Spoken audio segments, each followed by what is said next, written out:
Today on Monkey Life, vet day for marmoset Clyde, who comes in for a snip, but ends up minus a few teeth too. That one there is this. So that's come out, I think, ideally. The maintenance team begin adapting Bryan's outdoor enclosure to meet the needs of disabled chimp Chocolat, due to be rehomed from Kenya.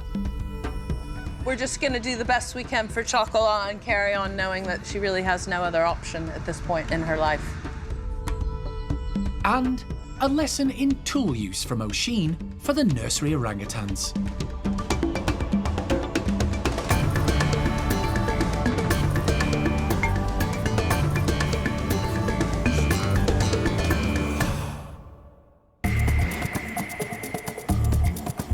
Monkey World in Dorset, buried deep in the English countryside, is the largest sanctuary of its kind on the planet. The team, led by Dr. Alison Cronin, rescue and rehabilitate abused and unwanted primates from all over the world. The owners are going to be upset to say goodbye, but they're doing the right thing. The park provides a home for more than 260 primates from 24 different species.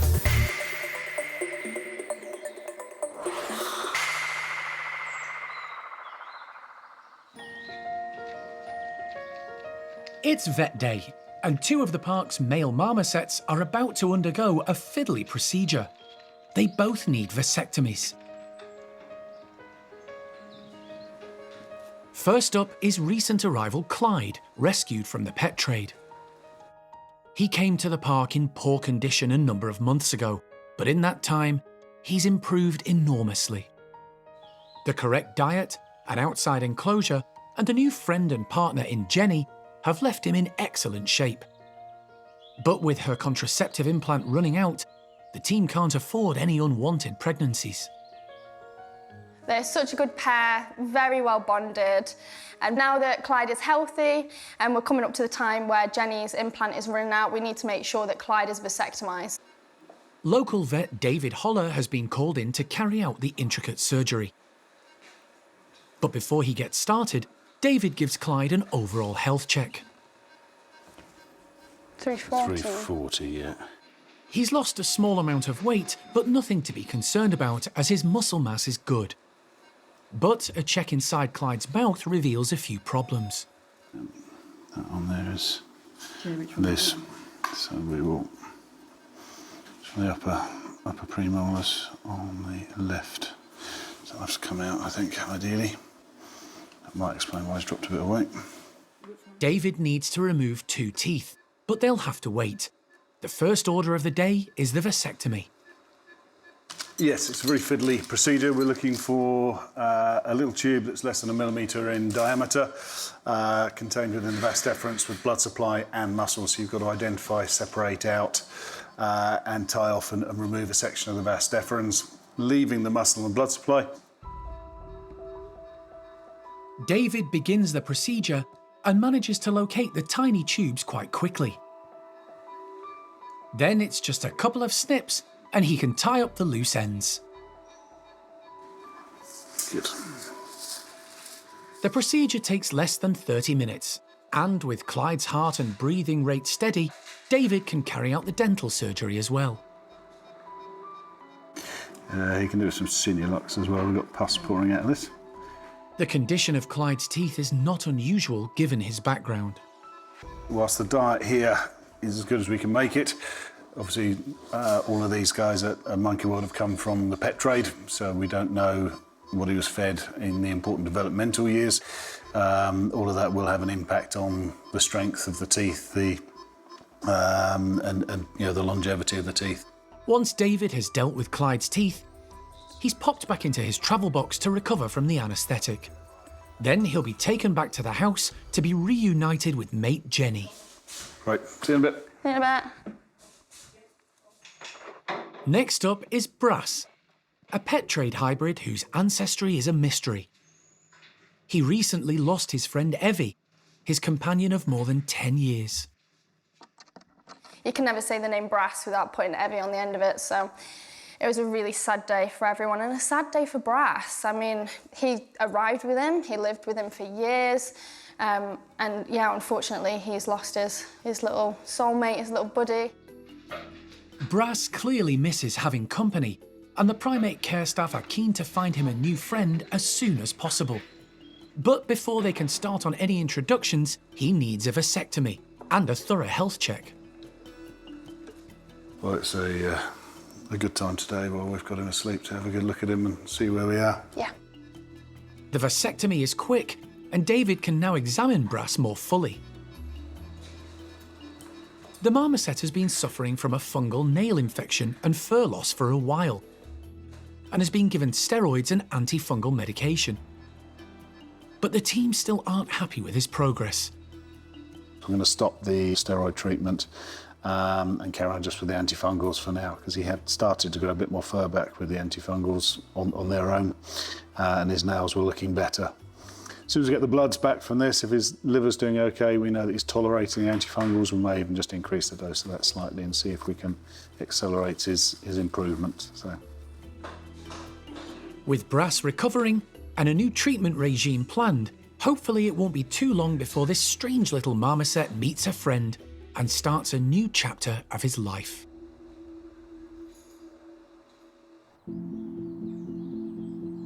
The nursery group of orangutans are in for a real treat today. The park has received a large donation of avocados and plantains, both of which provide excellent health benefits. And the primate care staff have come up with an interesting way of presenting them. They've mashed them up and hidden the mixture in pine cones, then popped them in the freezer. We've frozen the pine cones to make it a little bit more difficult to get the food items out. If it's just avocado, orangutans are so clever and so used to all our enrichment activities that they're going to get that out really quickly. So if it's frozen, they've got to work a bit harder or be a bit more patient and sort of investigate the item a bit more. The care staff enjoy thinking up new ways to keep the primate residents occupied. Yay, it stayed. And offer up new challenges. We're quite restricted in what we can give these guys because they're very, very clever and they're very, very strong. Oshine likes to dismantle as many things as she can in the day, so we have to be a bit inventive about what we can do in a safe and enjoyable but enriching way for the orangutans. Along with the pine cones, the orangutans are having a main meal of chopped up squash. With everything set, the group of 6 are let out. Cayenne is first. She's the youngest in the group, and the unusual objects in the enclosure make her cautious. She may not have seen pine cones before. But the rest of the group have no such worries. They immediately gather up as many pine cones as they can and quickly tuck in. The plantains and avocados haven't defrosted yet, so getting at the healthy food isn't straightforward. Bulu uses his teeth to prise the fronds apart to reach the frozen treat. Rika tries a different technique, inserting her long, slender fingers and opposable thumbs between the fronds and then licking the food off. Following the example of the others, Cayenne overcomes her initial fears and gets stuck in too. The matriarch of the group, 27-year-old Oshine, shows the rest of them how it should be done. In a demonstration of just how clever orangutans can be, she uses a stick as a tool to extricate the frozen food. It earns her an audience. Cayenne and Hujan, the 2 youngest in the group, are keen to watch and learn. The youngsters were gravitating towards Oshine, watching all her different techniques to get the stuff out of the pine cone. Oshine's been using a stick to try and prise the avocado out, so I think they're trying to learn from that and work out the best tactics to get the nice stuff. It doesn't take long for Cayenne to grasp the concept. Look at the size of Bulu, he's got like 4. Bulu is definitely at an advantage today. He's now a teenager, heading quickly to adulthood, and has grown massively. It's going to become an issue for the group and the primate care staff in the future. Bulumata is growing up very quickly. He is getting bigger and bigger, and his behaviour is becoming far more like a teenage orangutan than a youngster. He's got his lovely Sumatran beard now. He's starting to bulk out. So at some point, Bulu is going to outgrow the nursery. We don't know exactly when, but it would be wise to start thinking about his future now, so we've got a plan in place when we need it. One thing's for sure, today Bulu isn't going to share his pine cones with anyone, even a very persistent Mimi who has a habit of helping herself. She'll just have to try and purloin one from someone a bit smaller, like Kyan. No chance with Rika, who knows how to avoid sneaky thieves. She heads off to eat her treat in the quiet of the tunnel system.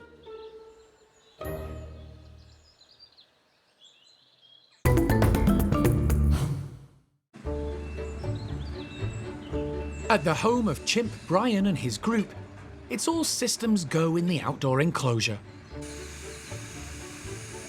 The maintenance team have started work adapting the climbing frames and platforms under the guidance of Alison and primate care staff member Sean. There's a very special reason for all the work. Alison has received positive indications that a 24-year-old female chimp called Chocolat could soon be heading to the UK from Kenya to take up residence at the park. The move has been a long time coming, mainly due to Chocolat's long-term health problems. There's nobody else really in the world that's prepared to give her an opportunity. I've searched, because I'm not sure that we'll be successful either, but I can't find any other options, and I've gone around different sanctuaries around the globe discussing Chocolat and her situation with other organizations, and nobody's really prepared to take her on. So we'll see. We're just going to do the best we can for Chocolat and carry on knowing that she really has no other option at this point in her life. Chocolat's disabilities are profound. She has partial paralysis down one side from stray bullet fragments suffered when clinging to her mum, who was shot. She doesn't have the use of her right hand or foot, so a lot of thought and planning has gone into adapting the enclosure.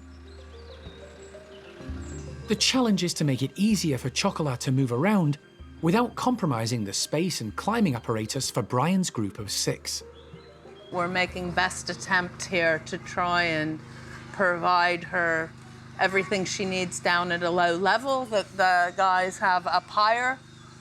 She might try and climb, but we're at least giving her the opportunity to have a daily set of activities that she can do down low in this enclosure.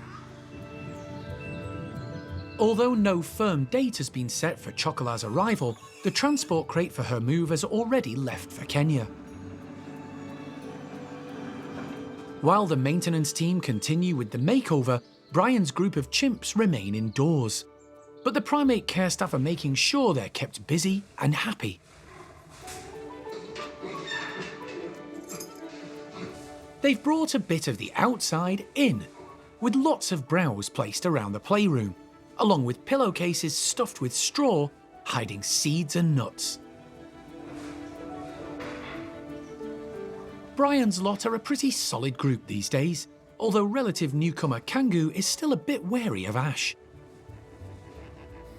But it's how Chocolat will deal with being introduced to the other chimps that's currently on Alison's mind.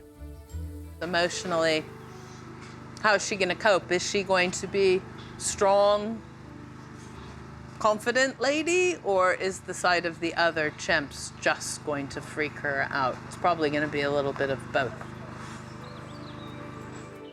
Only time will tell, as everyone waits for news from Kenya on when Chocolat will make the journey.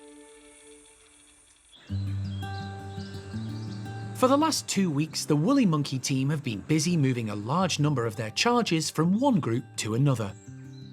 Entire woolly troops have also swapped houses. It's been a busy and essential task, which will benefit all 3 groups involved.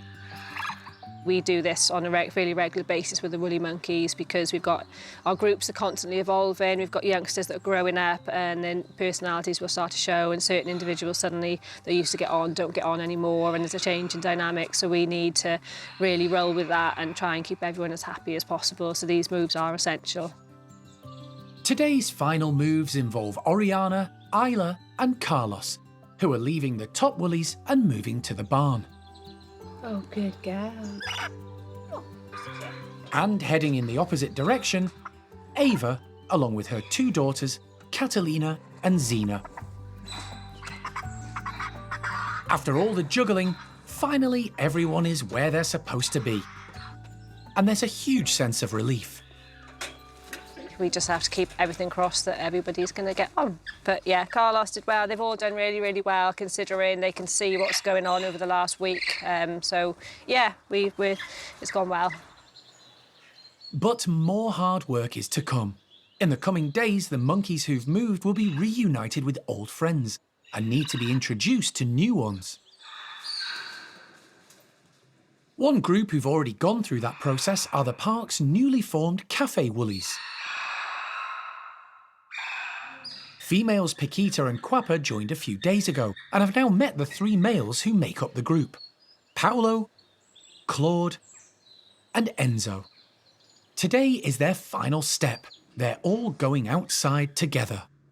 All the monkeys have been perfect. They've all done exactly what we've needed them to do. So we want to make sure this can go as smoothly and as positive for everyone as possible. The 5 are given access to the enclosure and Paolo heads out first, giving his usual exuberant display before food grabs his attention. The 2 females soon follow. There's some nervous excitement as they head out, offering each other a little reassurance as they go. Always helpful when entering a new space. Enzo does his best to impress the girls and attract their attention.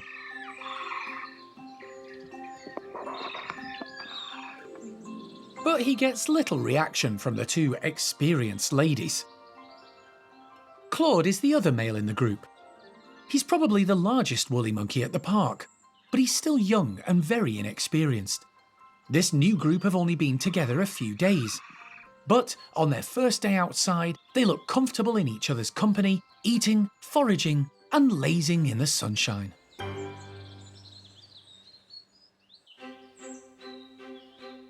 Two of the park's golden-cheeked gibbons, Peanut and Peng Yo, are indoors enjoying their playroom, patiently waiting to be let out into their large tree-filled enclosure. Following the success of pine cones with the nursery orangutans, primate care staff member Sarah is going to try them out on the gibbons. The socks are filled with some apple, some pecans, some monkey nuts, some almonds, just a variety of different nuts and some pumpkin seeds as well. I've also made up some primate pellet that has been soaked in squash overnight. And these are great because it makes the gibbons work and manipulate the pine cone using their really slim, slender fingers to get into all the nooks and crannies to get the goodies out. So I'm hoping they'll enjoy this. It's been 4 months since Peanut and her partner Peng Yo first went outside into their revamped enclosure. The team immediately noticed a dramatic change in Peanut's mobility. She's moving very slowly.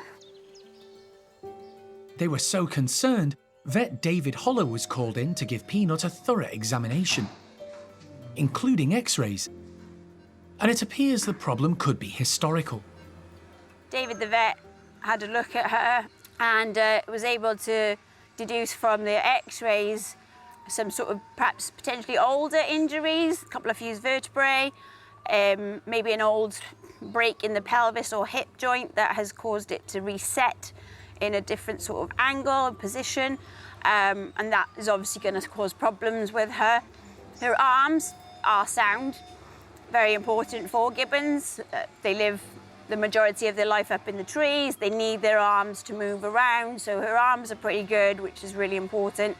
It's just the legs, the lower body, that's where we need to build the strength up. While they can't fix the problem, the team can manage it. A course of medication and a few adaptations to the enclosure have helped Peanut become more like her old self.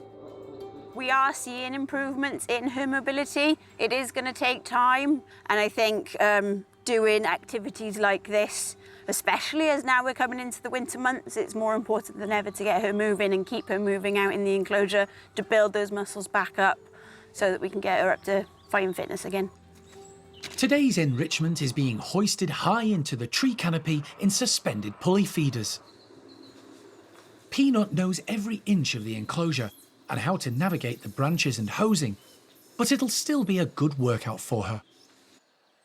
Everything is set, but first Sarah takes the opportunity to check Peanut over in one of the tunnels and give her a daily joint supplement.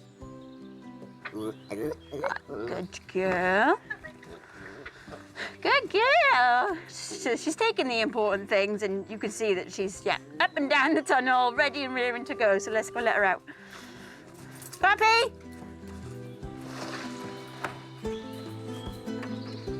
Peanut heads straight out to investigate.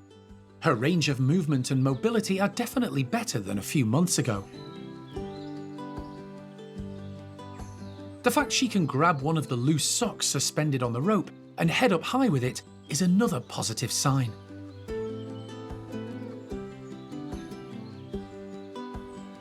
Peng Yo isn't far behind his partner and spots a treat-filled sock on a post. Gibbon's hands aren't as dexterous as many other primates, but he still manages to manipulate the sock to reach the food inside. The pulley feeders have caught Peanut's attention, and she heads over to take a closer look. Gibbons live and feed in the tree canopy. They have special muscle adaptations, allowing them to easily brachiate from branch to branch and hang for long periods of time while feeding.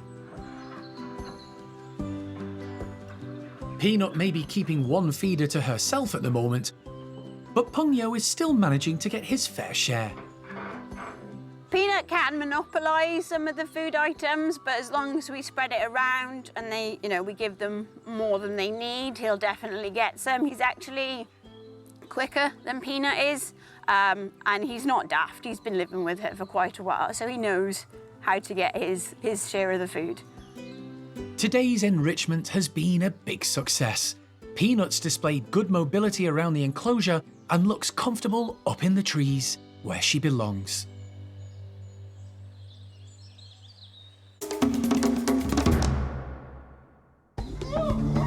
Next time on Monkey Life, Orang-utan Mimi's on the move, graduating from the nursery to join Tuan's group. It's not going to be for long. It's not a very long journey to Tuan's house. I can see it from the other side of the fence.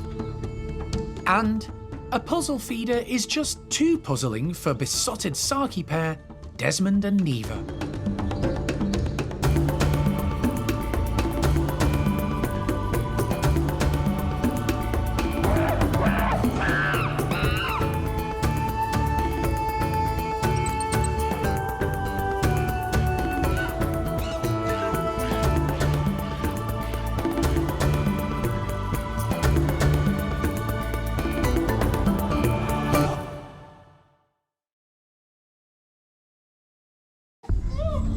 Today on Monkey Life, Orang-utan Mimi's on the move, graduating from the nursery to join Tuan's group.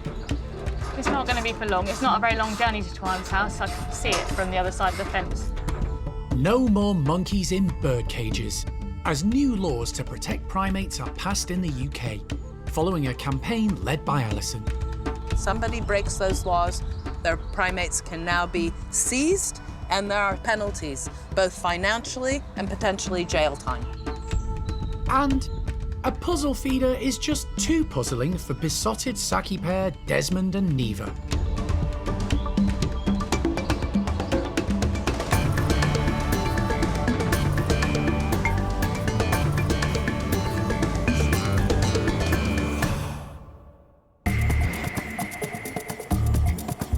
Monkey World in Dorset, buried deep in the English countryside, is the largest sanctuary of its kind on the planet. The The team, led by Dr. Alison Cronin, rescue and rehabilitate abused and unwanted primates from all over the world. You just never know how it's going to work. The park provides a home for more than 260 primates from 24 different species.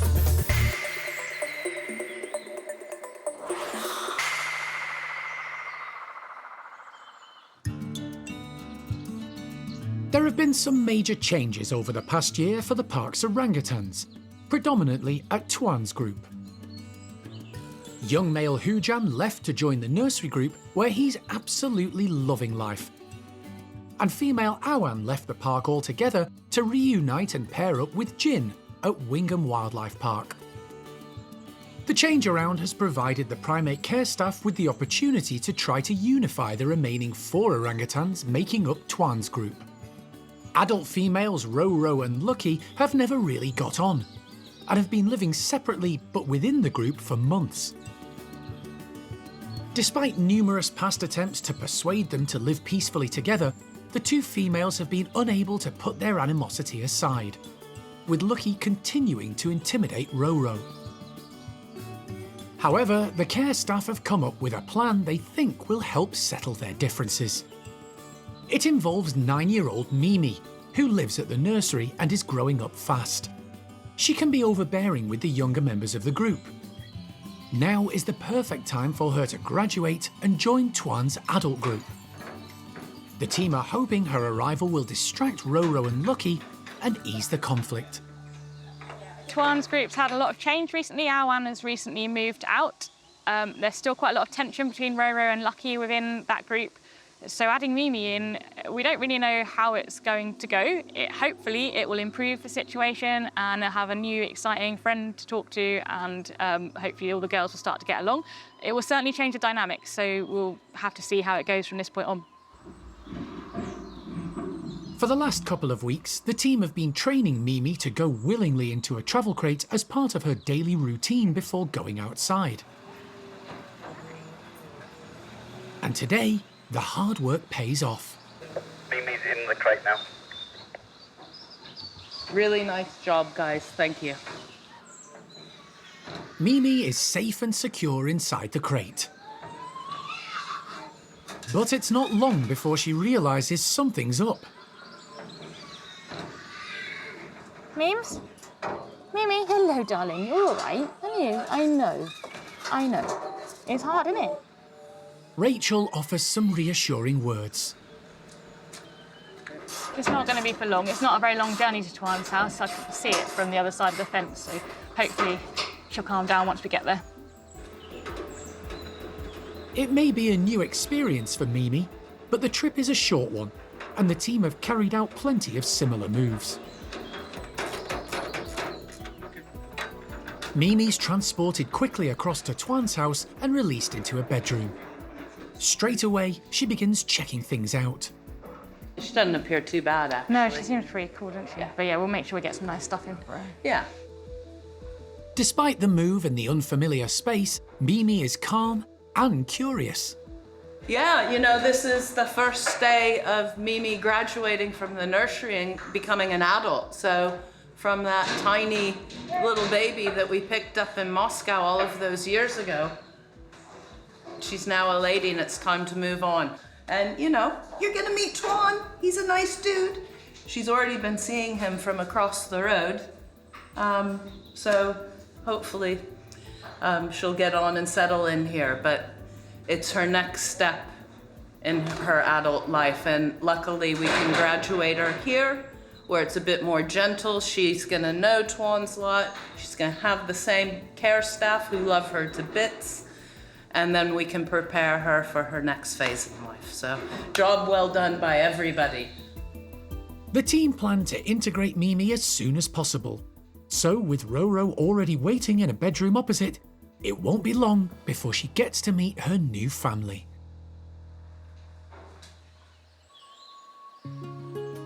The park is home to a large number of marmosets. Almost all have come from the UK pet trade, and Alison has a long list of anxious owners also waiting for their pets to be rehomed. The backgrounds of many taken in by the park are often distressing. Their health and mental welfare are always the primate care staff's #1 priority, but managing it can be tricky. Every individual is nurtured and cared for, and easily find their way into the staff's affections. So it's always sad when one passes away through natural causes and old age, but at least the team know they've given them a more natural life. We have a pair of Jeffroy's marmosets at the park called Fred and Freya. Unfortunately, we lost Fred very recently. He's been at the park for many years. He was a marmoset full of character. He was getting on quite a lot in years. And then unfortunately, he got a week where he just went downhill very, very quickly. And we ended up having to, unfortunately, put him to sleep. But the plus side of it is it did leave us with a female Jeffroy's marmoset in need of a partner. And having recently rescued Marcel, it meant that things kind of fell into place really well for Marcel, and he was able to be introduced to Freya. Marcel arrived 3 months ago, and after being given a clean bill of health and a vasectomy, has been living on his own, waiting for a suitable partner to become available.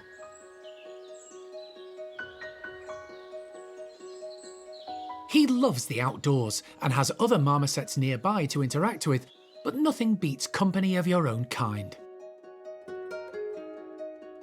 So for marmosets, companionship is basically the most important thing. Along with the proper diet and the proper environment, if you don't have that social companionship, then that animal is just not living a good life.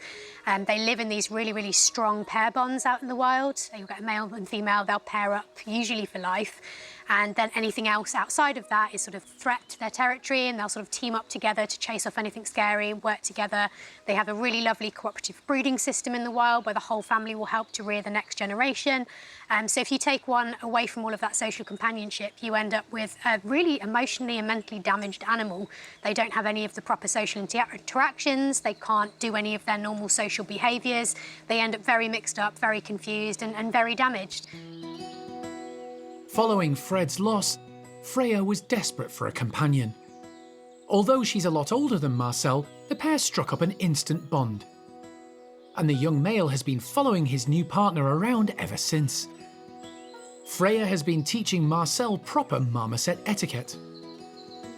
He's a younger boy, he doesn't always sort of appreciate that Freya's food is Freya's food and things like that. So he's had 1 or 2 mild tellings off just to put him in his place. But he's quickly learned that as long as she's boss, he's happy to live with her. Freya and Marcel aren't the only couple who've been paired up recently. Clyde, who arrived last year, has become besotted with Jenny. They're often found cuddled up together. But the most recent heartwarming success story is that of Brass, an unusual pet trade hybrid whose origins are a mystery. He's had a pretty tough year with poor health and then losing his life partner Evie. But he rallied when the primate care team put him together with Tyre, a marmoset in need of companionship who recently returned to Monkey World from another animal park after losing her partner. The pair have surprised everyone. And they've not looked back since, so it's been a really sort of happy ending after a bit of a tough year for Brass. We've got this lovely older lady Tyre who is just a fabulous female, and the two of them are really content together. The team are delighted to see their marmosets happy and settled, but the waiting list for rehoming is still very long. Thankfully, there's been some recent good news that will change the situation in the near future for all pet trade primates. After 25 years of campaigning, countless representations to MPs and ministers, and a huge petition to Downing Street, a new law governing how primates are kept as pets in the UK has been passed by Parliament and will come into force from April 2026. Alison has been instrumental in the change. We've managed to work very closely with the government, and I've been on several committees to help draft legislation, tweak it, get it into a functional state, and that has now been ratified. And it's the new animal welfare primate licensing. So any owners of these pets will have to step forward and say, I've got a marmoset, I've got a tamarin, to the local authority. The local authorities are then going to be tasked with going and checking up on these animals and making sure that they meet the standards of care which are now regulated. And if somebody breaks those laws, their primates can now be seized, and there are stiff penalties, both financially and potentially jail time. The situation may not change overnight, but the days when someone can walk into a pet shop and purchase a monkey in a cage are coming to an end.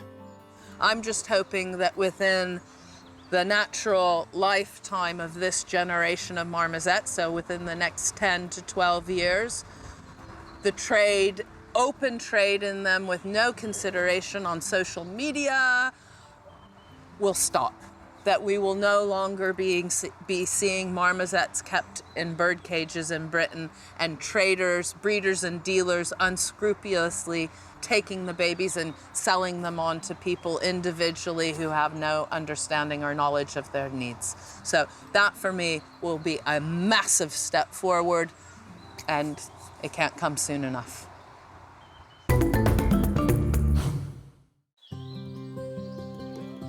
One of the park's most recent arrivals, 6-year-old female Saki monkey Neevah, has settled in well.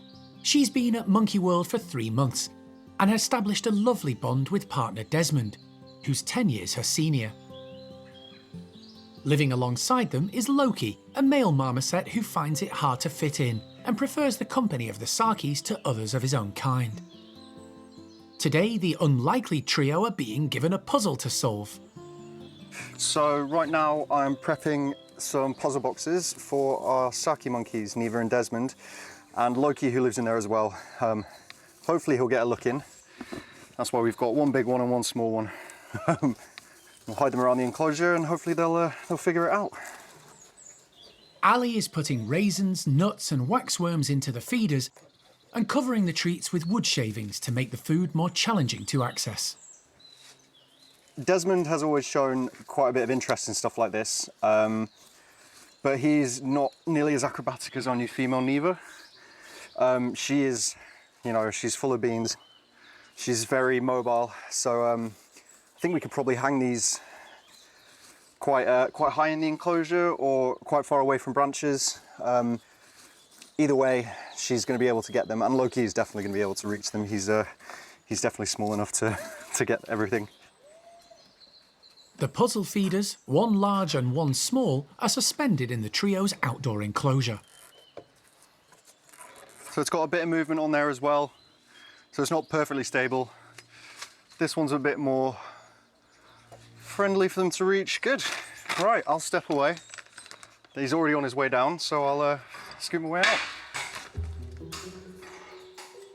A curious Desmond is keen to take a look. Neevah waits in the background while he makes sure it's safe. Saki monkeys and marmosets are arboreal, meaning they spend their lives in the trees, so the feeders are ideally placed. The Sakis have long, slender fingers, which should give them an advantage to reach the treats inside. But Desmond is perplexed by the puzzle. He gives it some thought, but seems unsure what to make of it, and wanders off.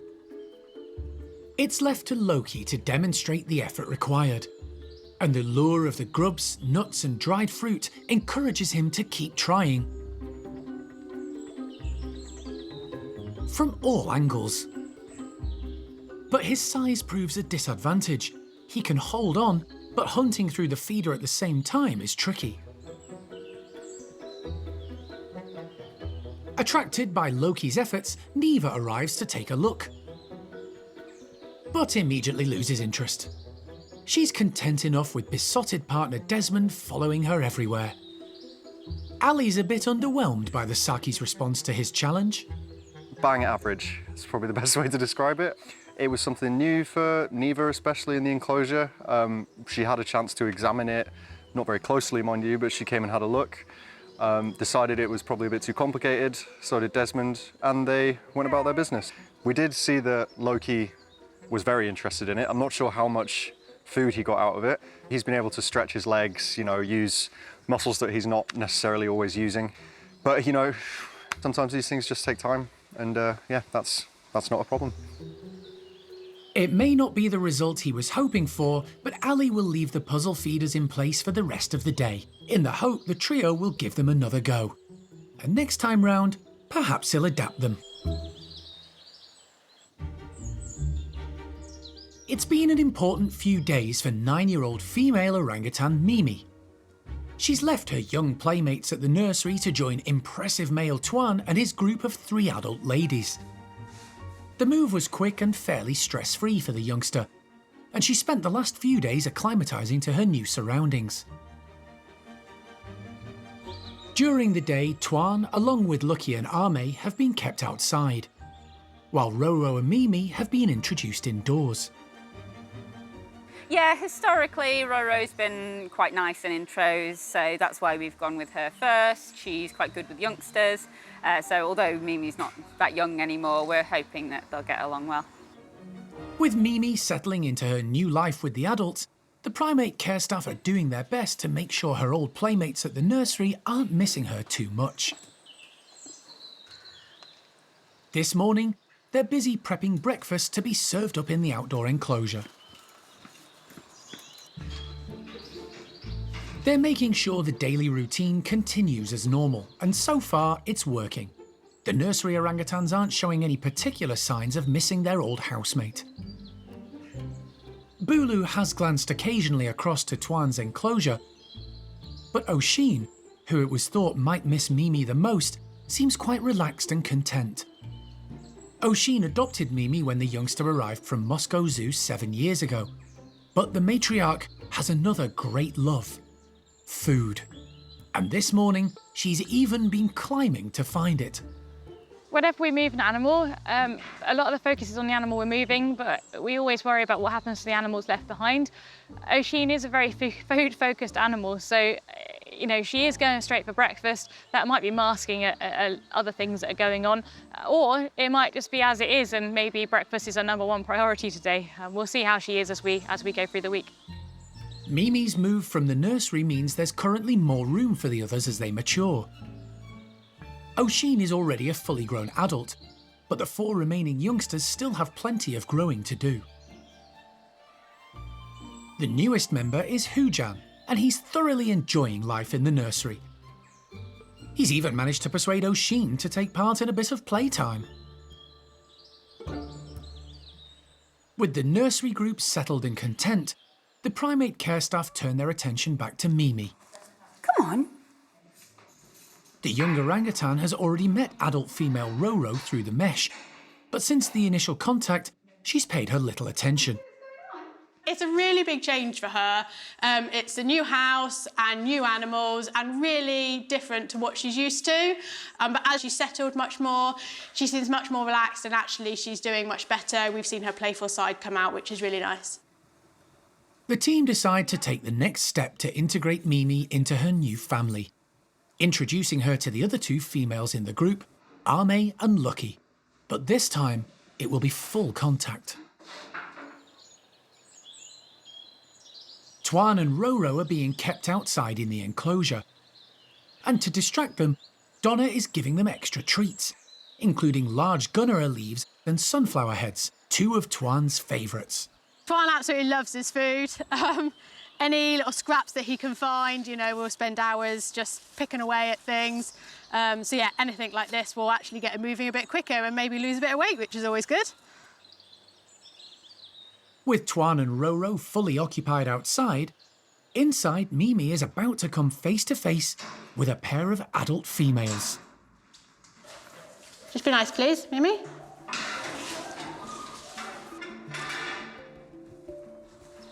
Good girls. The slide is opened and both Ame and Lucky move through to investigate the new arrival.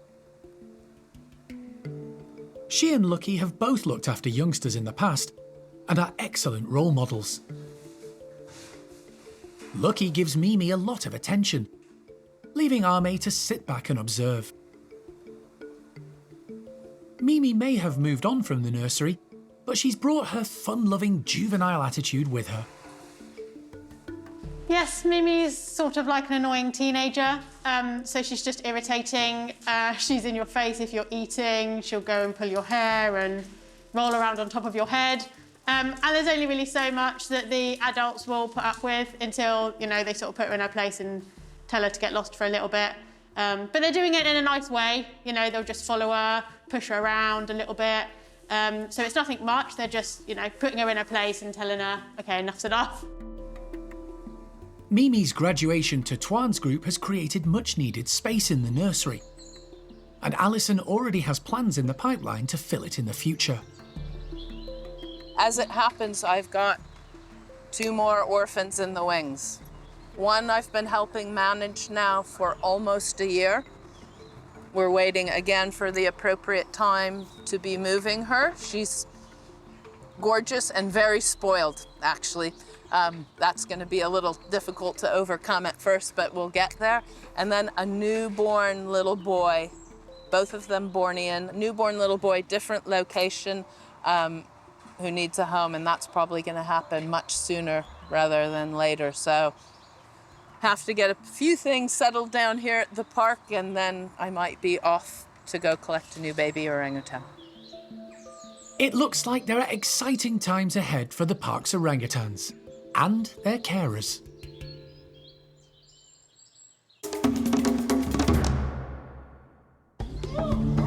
Next time on Monkey Life, Jeremy's in Kenya to meet disabled chimp Chocolat and accompany her to the UK, where a new home and family are waiting.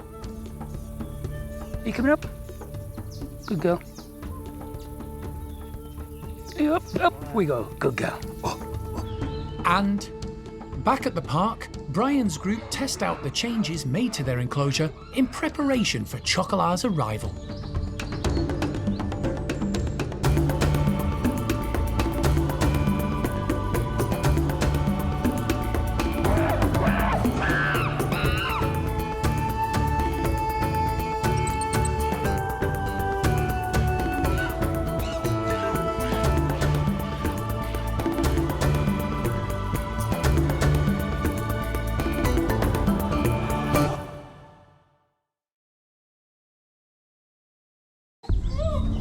Today on Monkey Life, Jeremy's in Kenya to meet disabled chimp Chocolat and accompany her to the UK, where a new home and family are waiting at the park. You coming up? Good girl. Up we go. Good girl. The chimp's elderly owner, Graziella, who's cared for her since she was a baby, comes to terms with the decision to let her go. I make the choice that she go to Monkey World. I know the place is good. I need to do that.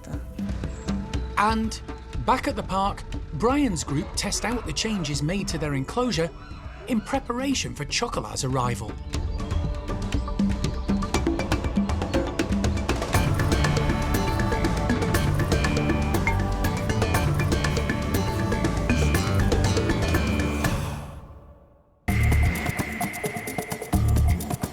Monkey World in Dorset, buried deep in the English countryside, is the largest sanctuary of its kind on the planet. The team, led by Dr. Alison Cronin, rescue and rehabilitate abused and unwanted primates from all over the world. Box is secured into place, everything's good. The park provides a home for more than 260 primates from 24 different species.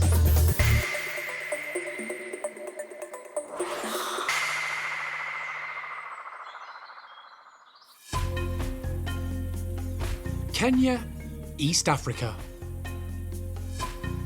After months of planning and complex negotiations, Monkey World is about to embark on a rescue mission like no other. The beneficiary of this enormous undertaking is disabled chimp Chocolat, who lives with Graziella Cotman, with the help of keeper Monica.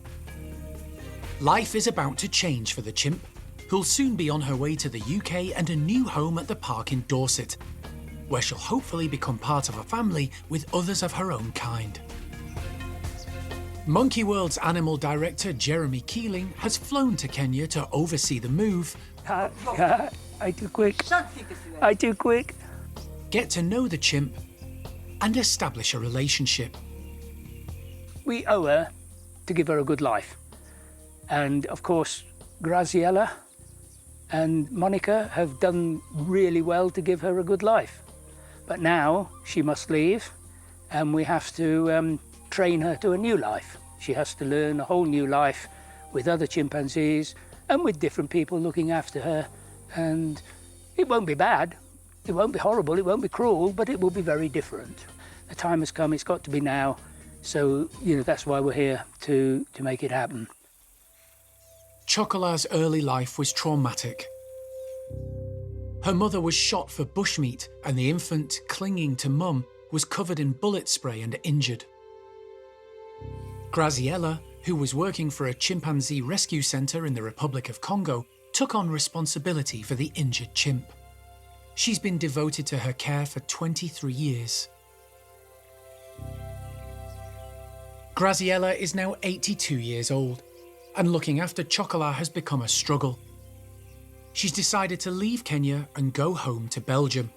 But first, she wants Chocolat settled in the best place possible, and that means Monkey World in Dorset, with its established chimp families and all the expertise that goes with it. I need to put my chimps in a good place and make the choice that she go to Monkey World because there are too much chimpanzee there, as maybe one day you have the opportunity to go there. And I know the place is good. I go there 3 times, 4 times, and finally that is my choice, that I put Chocolat there. I need to do that. Jeremy has spent 3 days in Kenya observing Chocolat, getting to know her likes and dislikes, and assessing how the gunshot wounds from 23 years ago have affected her mobility. You coming up? Good girl. Up we go. Good girl.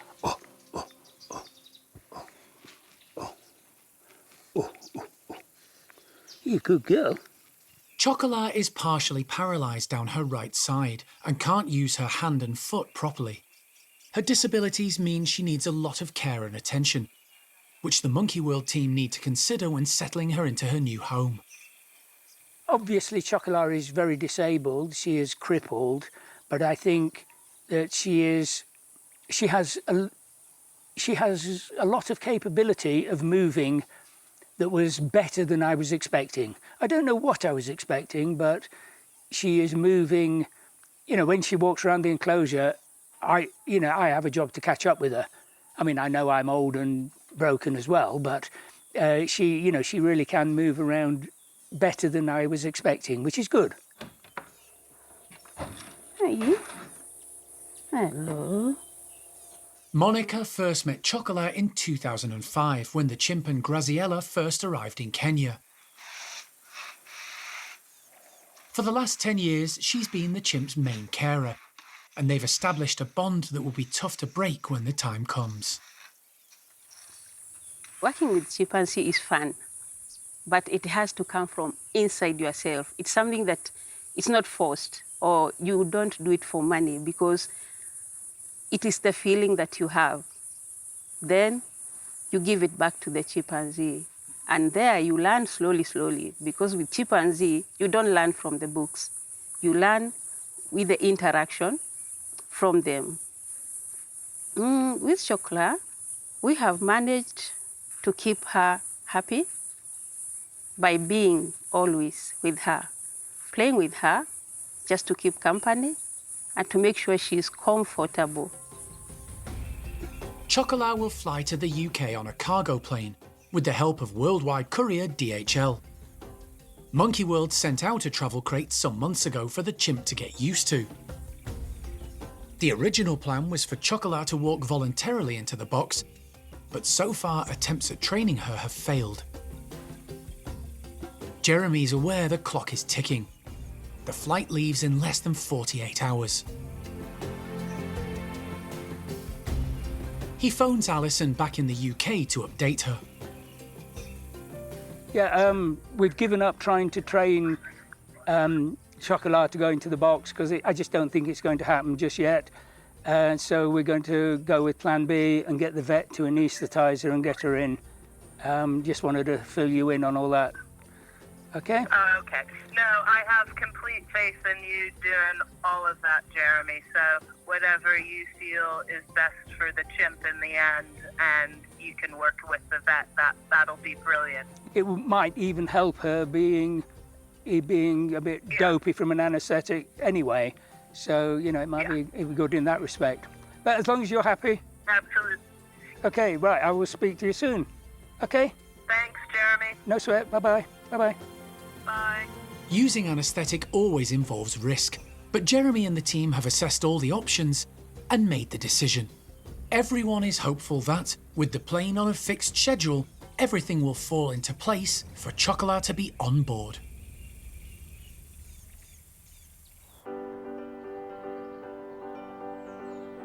While Jeremy is in Kenya getting to know Chimp Chocolat, back at the park in Dorset, the primate care staff and maintenance team are flat out preparing for her arrival. The acute nature of Chocolat's disabilities mean a lot of alterations have had to be made to accommodate her. She'll be joining Bryan's group of 6, who all have good mobility. To make life easier for Chocolat to live alongside them and move around more easily, the bedrooms and tunnel systems have had to be adapted.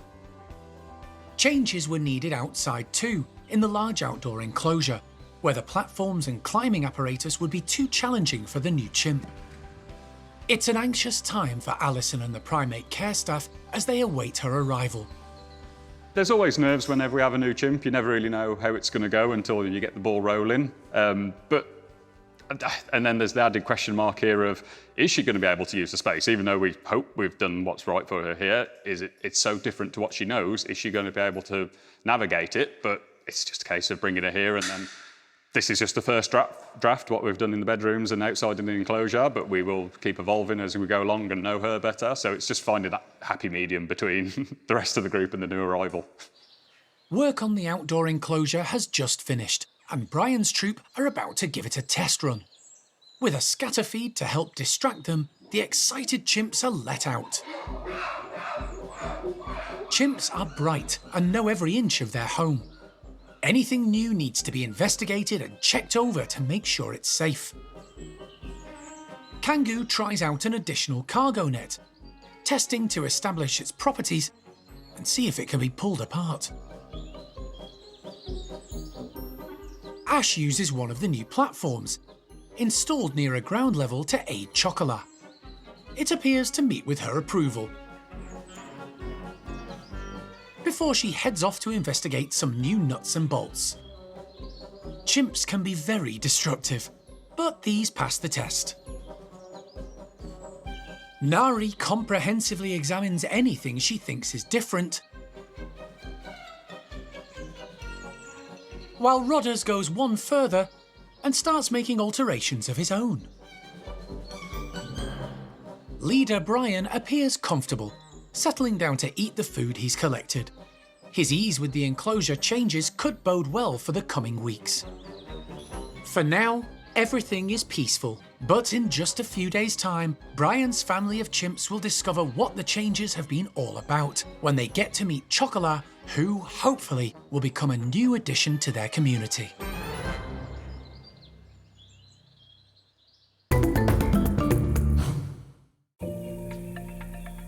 In Kenya, Animal Director Jeremy has spent the last few days getting to know 23-year-old disabled chimp Chocolat at her home.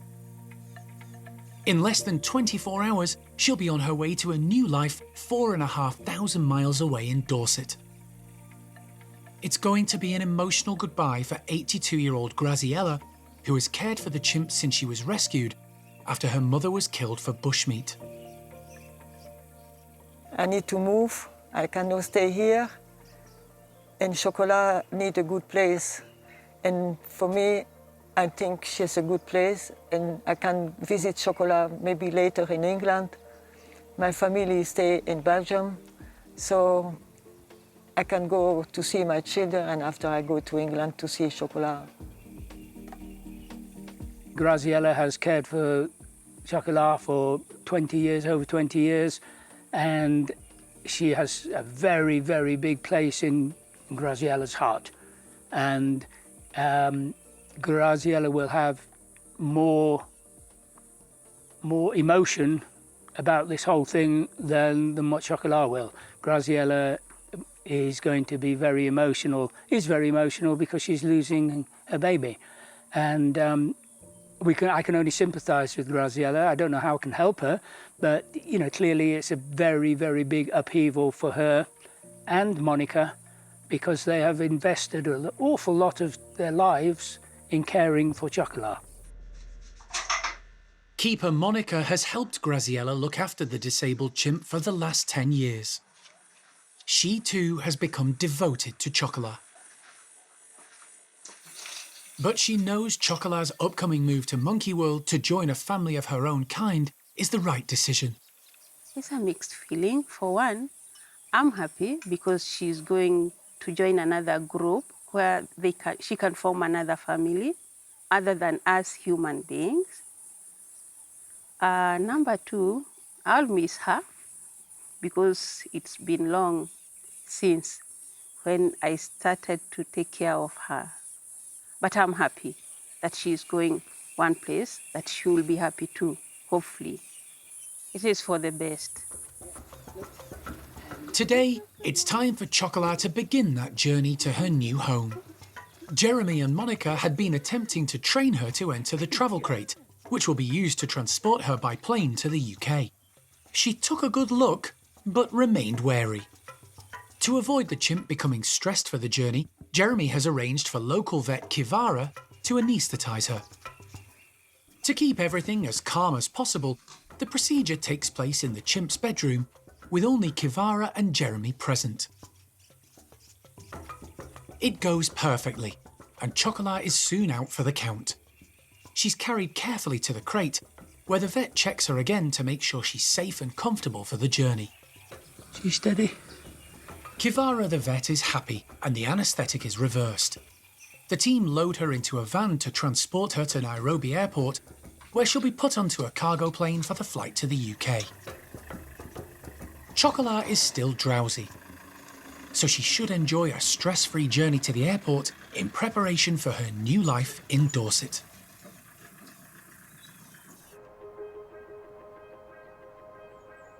Organising and accomplishing successful primate rescues often involves complex negotiations with all parties involved, especially if the animal is coming from abroad. Over the years, Alison and the team have become experts, carrying out rescues from all over the globe. But sometimes circumstances are beyond their control. Alison's been in talks for some time to rehome a troop of 6 Hamadryas baboons.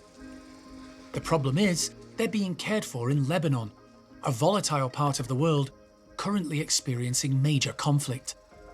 Moving the primates to the UK has had to be put on pause. Yeah, it's sort of world politics have taken over in that region. It's terribly sad and tragic. We're finishing off the paperwork bundle for the baboons, so even though all of that's going down in Lebanon, the government is still processing the paperwork, so that's good. But it's not really a safe or good time today, and we're taking it day by day. We will simply be patient and try and do the right thing to ensure that the baboons are safe until everything settles down there, and I just hope that everybody in Lebanon is okay. If and when the 6 baboons can make it safely to the UK, everything at the park is now finished and ready for them. 2 large enclosures complement a brand new baboon house just waiting to be filled. 6 huge bedrooms. We have 6 baboons, so that's going to give us a fair bit of flexibility. Everything's connected with slides and tunnels the whole way through.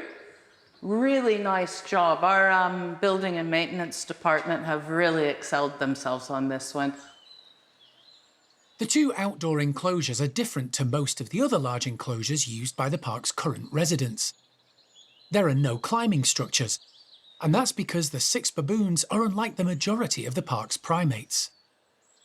The baboons are terrestrial, so they sort of live on the ground, and you can see by the size and shape of them, they look more like sort of funky dogs moving along the ground. So they do like areas to get up and view out over. So, you know, we have dropped in a lot of fallen trees and stuff here and there are some sort of trees and shrubs in there that they could climb up into. We'll have to wait and see how they go. If they sort of eat everything in here, maybe it will be that we put in a couple of platforms for them so that they can get up and look out. But we'll take their lead on that. But right now, they're just spectacular enclosures that they'll be able to really exercise. And hopefully we've gotten it all right for them. It's now just a waiting game. If the situation in Lebanon stabilises and the various government departments give the all clear, the troop of 6 baboons still have every chance of starting a new life in the UK.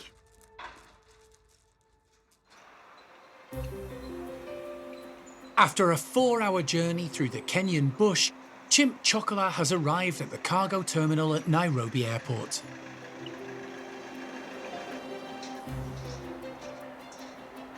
Monkey World's animal director Jeremy and Chocolat's carer Monica are accompanying her every step of the way.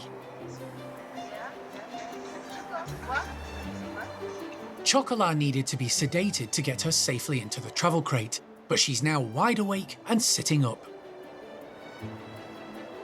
It was good. We had to anaesthetise her to get her into the box, but so far she has been very good. Very good. Now she is getting a little bit interested in, everything that's going on, so she's testing the box. Word of the chimp's arrival has spread. Chocolat is becoming quite a celebrity with the airport ground crew, keen to take a look at the unusual cargo they'll be helping to transport. Be nice, Choco. Be nice. Despite all the noise and unfamiliar faces, Chocolat appears relaxed, but Jeremy is keeping a close eye on her. She's had a very, very, very busy day. She's been anaesthetised, she has been driven for 4 hours in a van, and she is awake now, and, she's, obviously gets in the... We try to keep the people away from the van as much as possible, which isn't easy, because they all want to see her, and it's not good because that will make her more anxious. So we're trying to keep her calm. So she had quite a big drink from me earlier, and now she has taken up some food, she has had her breakfast, she has eaten well, and she has had a good drink. So hopefully now she will settle down again and have a siesta soon, I hope. But it's all very, very new for her. So we just have to keep with her, keep company, keep her happy. Chocolat is moved into a cargo hangar away from the heat and hubbub outside. The journey will be just under 15 hours and includes a short stop in Bahrain before landing at East Midlands Airport. Jeremy and Chocolat spend some time together while the final paperwork is sorted out.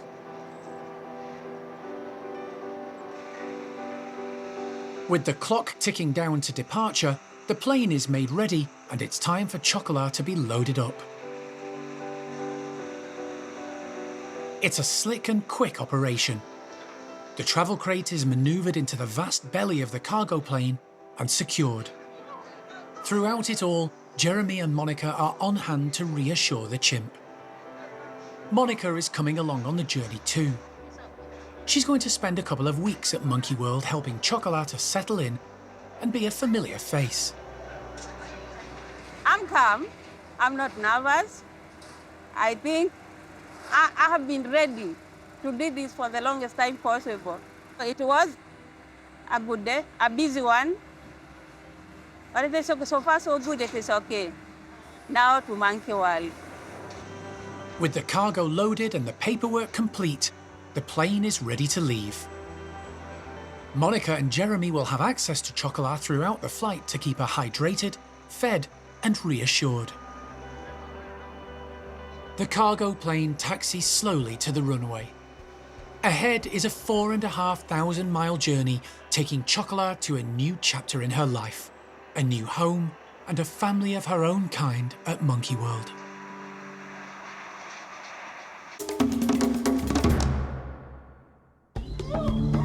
Next time on Monkey Life. disabled chimp Chocolat flies in from Kenya and makes her presence known. She's just shouting at people to let them know that she's here, and I get that impression, just having a bit of a shout. And playtime for Chippy's woollies as they enjoy their new home.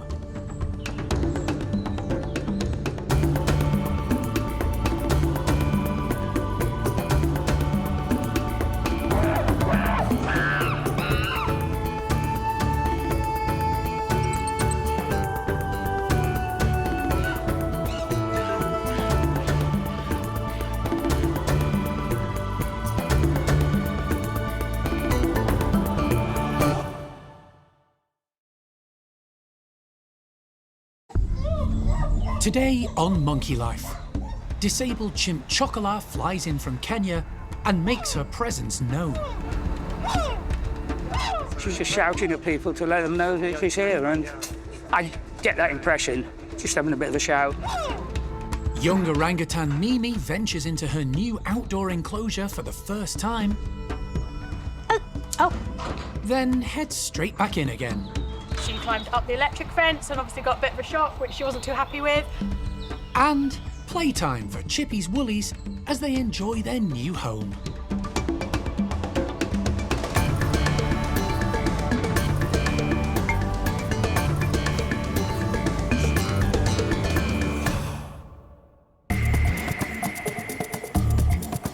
Monkey World in Dorset, buried deep in the English countryside, is the largest sanctuary of its kind on the planet. The team, led by Dr. Alison Cronin, rescue and rehabilitate abused and unwanted primates from all over the world. So far, so good. Nice job. Really nice job. The park provides a home for more than 260 primates from 24 different species.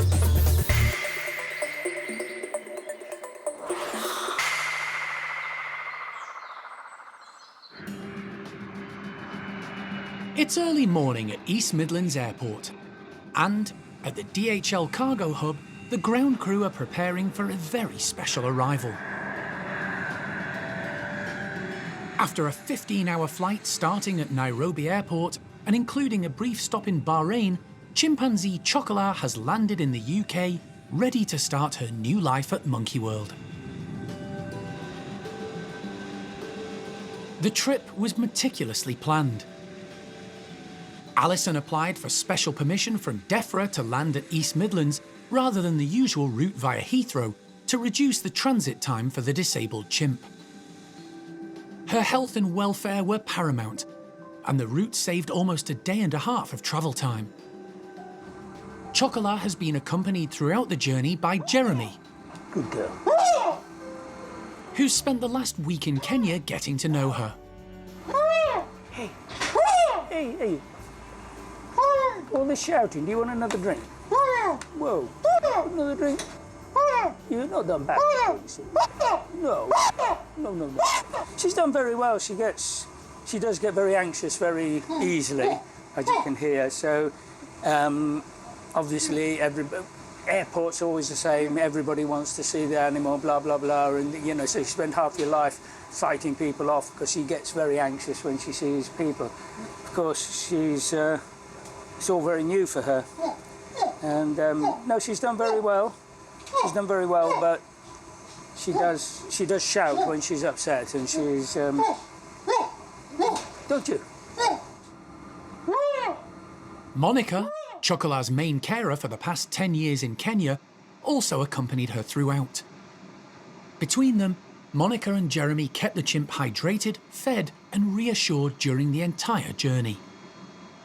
Yeah, she eats and drinks very well. I mean, obviously she gets upset, and then she doesn't eat for a while, but overall she's eaten very well, thank you very much. And, you know, I've spoiled her a bit. She bought her own food, you know, some general fruit and stuff, but she's had a couple of bread rolls, and she's had, she had a little Mars bar. But don't tell anybody. Yes, yeah, you don't know the paperwork, do you? We'll all get shouted at. Will another paper? Not much, maybe a little.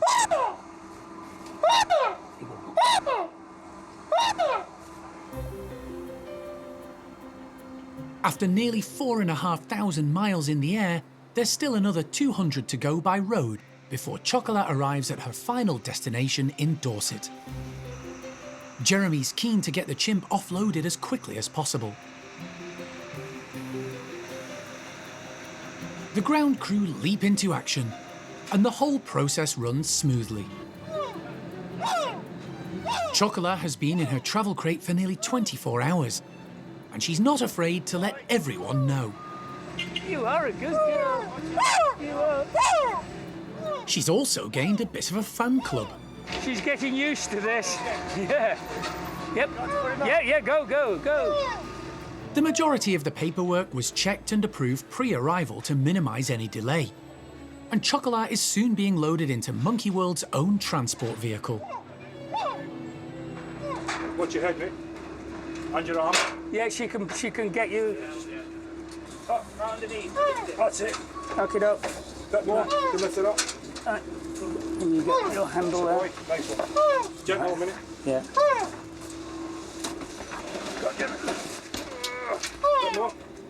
The crate is locked in and secured, ready for the journey to Dorset. She's safely on board and she's got an opinion, but she's not. I think she's just shouting because it's all. I don't think she's terribly upset. Oh, she was earlier in the journey, but I think now she's getting used to this and she's just shouting at people to let them know that she's here, and I get that impression. But she's not. I don't think she's too anxious. She's just having a bit of a shout. And with Chocolat announcing her presence, the final leg of her journey, which started in the Kenyan bush and will culminate in the lush green Dorset countryside, begins. Exciting times lie ahead. As Chocolat starts the last part of her long journey to Dorset, back at the park the primate care staff are busy completing some last-minute jobs to make life for the new chimp as comfortable as possible.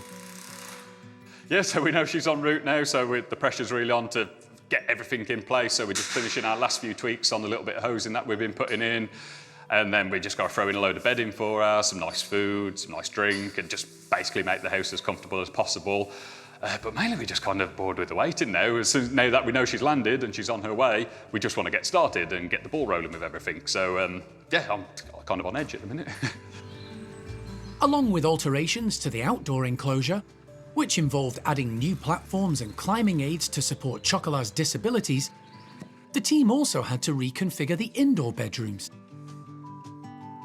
We had to factor in the fact that all of our slides, or tunnels up in this house rather, are up high, and we don't know whether she could actually climb up there, and we didn't want to bring her here and then be like, oh, she can't actually escape the bedrooms at all. So we've had to very much last minute build a brand new tunnel over here, which is low down on the ground. That hopefully will give her access to the playroom and then easier access to the enclosure, although she won't be going out there anytime soon.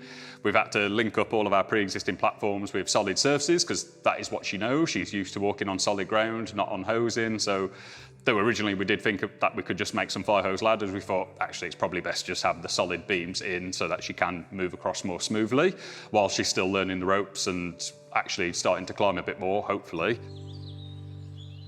The team have also had to consider how the changes will affect Bryan and his small troop. When we've had the last rescues like Nari, Kalu, Sasha, Kangu coming into this house, it didn't really mean tweaking the entire design of the house for them, because physically they were very able, but you've got to try and find a nice balance there of we don't want to make it too easy that she's just going to sit on her bum and never exercise, and we do need her to exercise because sadly she's a bit overweight from a fairly sedentary lifestyle and we need her to move a bit, but also we then don't want the chimps who already live here having a life that's too easy for them to move and then them start putting on bellies. So it's just finding that happy medium between the rest of the group and the new arrival. Sean won't have long to find out if they've struck the right balance. Chocolat will be arriving in just a few hours. Beautiful. It's been 2 weeks since 9-year-old female orangutan Mimi moved from the nursery to Tuan's adult group. In that time, she's developed a good relationship with adult females Lucky and Ame. But before the whole group can come together as one, Mimi has to experience the large outdoor enclosure. It's a huge space and very different to what she was used to at the nursery. It's going to be the biggest space that she's really seen, and really different for her. She's going to have a new perspective on everything, but she's also going to be able to see across to her old nursery enclosure as well. So there's lots of things to take into consideration for her. Donna puts out some extra breakfast of tempting chopped apple. So far, the young orangutan has only had access to the outdoor tunnel system. But today, accompanied by Ame and Lucky, who hopefully will show her the ropes, she'll be free to roam the enclosure. Mimi has a lot to learn, particularly when it comes to the electric fence surrounding the enclosure, a deterrent that gives out a harmless shock to stop primates climbing the fencing. We have dialed it down a bit, so if and when she does touch it, she's not going to get as big a shock, but hopefully it will be enough not to sort of put her off not touching it again. We need to make sure that she's not staying outside, she's comfortable going back in and out of the house, she's not hiding away in a corner. And we also want to see her interacting with Lucky and with Ame and going in and out of the house, eating, showing all of those signs that she's nice and comfortable. Donna opens the slide to let the trio out. Ame is first to appear, heading straight for the feeders.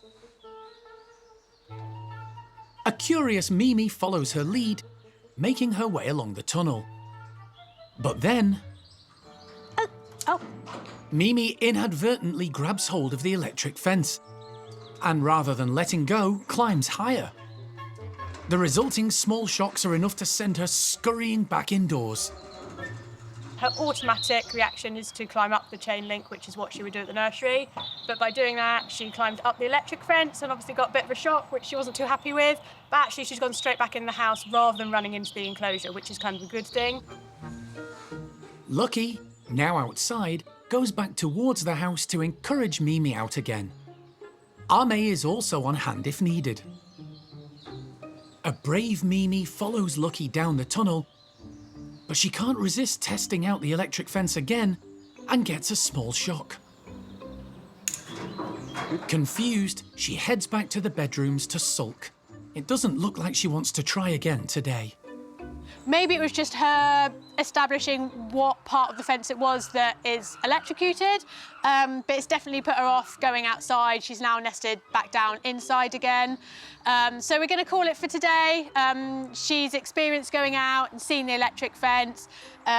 So we're going to shut her in and then give the other guys in the group the opportunity to go outside in the sunshine. With Mimi bedded down for the day, the team will try again tomorrow, when, hopefully, the young orangutan will have learned her lesson and make it safely out into the enclosure.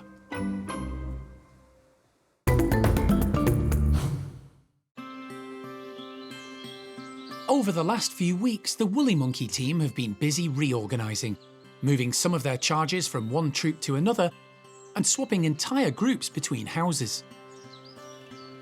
3 out of the 4 groups were affected by this move, so it's been a big change, and we've created now 2 groups of 5 and a group of 7, all mixed-sex groups. The only group not affected is Lavar's troop of 10. They're a happy, close-knit unit, get on well together, and are experts at raising their young. The 2 groups who did undergo a big change were Chippy's and Manny's, who swapped house and enclosure. Chippy's troop gained a new housemate in the process when Cassius joined them. It means the park now has 2 groups containing only adult woollies. So this is the first time in a long while that we've had 2 adult groups of woolly monkeys with no youngsters in there. So now the cafe group and the barn group, they're all adults now. So we don't see as much playing as we do in the groups when they've got babies and youngsters. And that's just because they've grown up. There is still a bit of grooming, but it's not the same as if you see Chippy's group and Lavar's group that have got those young kids in that are playing and wrestling all the time. It's very different behaviours we see. Chippy's troop are loving the additional space in their wonderful natural outdoor enclosure, enjoying the extra room for play and fun. There are now 7 individuals in the group. Along with Chippy is his second-in-command, Zavi. Female Ava and her 2 children, Catalina, and Zena. And they've been joined by Enya and Esme. The two young females have been readily accepted into the fold. Moving and swapping individuals and groups is something the primate care staff do every so often to maintain harmony amongst the woolly monkeys. A lot of thought and planning goes into the operation, and it's rewarding when it all pays off. All the moves are done. Everyone's been together for a little while now, and certainly some of the issues we were seeing before have resolved. There may, obviously, in time be more issues, but that's working with animals, that happens. So we just need to obviously keep a very close monitoring on all of our groups, as we do anyway. But yeah, currently at the moment, touch wood, everyone is in a group they seem very settled in and contented.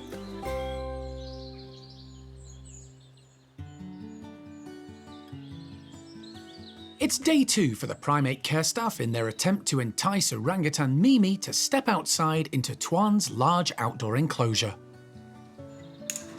Yesterday, a small shock from the electric fence sent the young orangutan scurrying back indoors, where she remained for the rest of the day. This morning, primate care staff member Lee is checking the fence to make sure all is safe for Mimi when she ventures out again. I'm just making sure there's no damage being done from her climbing and pulling on them. The enclosure's been checked. Fence here where she was is fine, so yeah, ready to go again. Like yesterday, Ame and Lucky will be there to keep Mimi company, offer support, and help her overcome her fears.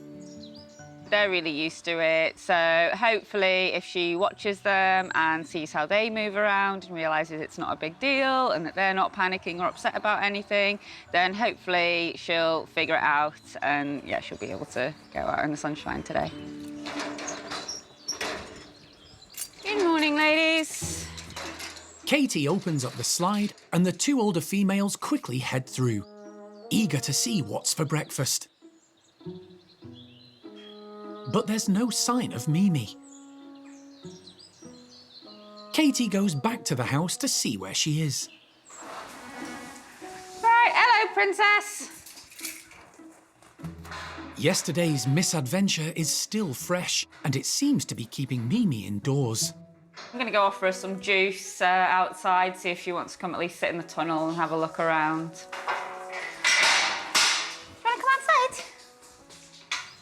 Katie hopes the offer of juice will persuade the young orangutan to at least sit near the entrance to the enclosure. What's that? Oh, May, you come in. To give Mimi some extra encouragement, Lee's cuts some fresh browse and throws it into the enclosure. Lucky is already tucking in. You're thinking about it, aren't you? Cheers. Mimi is starting to regain her nerve. She keeps going right up to the end of the tunnel now, so yeah, hopefully it won't be much longer. She's definitely showing a lot of interest. She's clearly tempted by the lure of the enclosure. Then she summons up the courage. Oh, good girl. Very brave. And just like that, she's off, heading straight for the climbing frames. Yeah, it's exciting. And she's gone out really nicely and calmly. She's gone straight to the climbing frame, which is much better. It's very different to her former home at the nursery, but she's undaunted, climbing and exploring everywhere. It's a success for the primate care staff, whose patience has paid off, and means Tuan's group can come back together in the hope their extra member will help them reintegrate and bond. Following a 5-hour journey from East Midlands Airport, the van bringing chimpanzee Chocolat to her new life in Dorset has arrived at the park. The primate care staff who'll be taking care of her are excited to get their first glimpse of their new charge, and Alison is on hand too. Hi, you. Chocolat has been accompanied all the way from Kenya by animal director Jeremy, along with Monica, who has cared for Chocolat for more than 10 years and will help her settle in.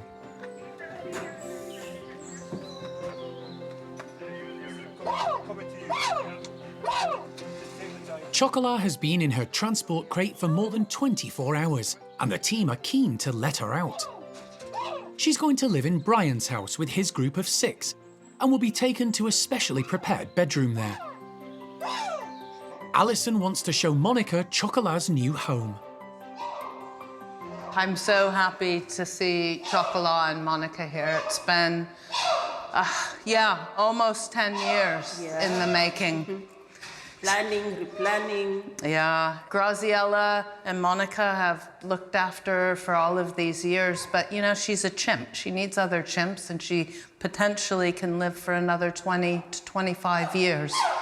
So the next big step, I mean, I've been feeling sick on this transport to get her here well and safely.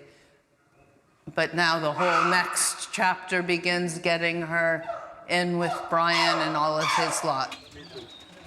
As the large crate is manoeuvred carefully into position, there are plenty of interested onlookers outside in the tunnels. Right now, Chocolat's shouting the house down because she's obviously very nervous. She's in a brand new setting and there's a lot of other chimps making a lot of noise at her. We're just basically trying to set it up so that we can get her into the house safely.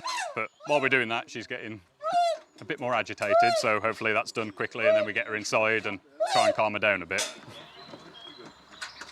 The crate is designed to marry up to an entrance on the chimpanzee house leading directly into the bedrooms. Everything is set. Chocolat gets a few words of encouragement. Hey, Chocolat! Before Jeremy opens up the crate to allow her to move through.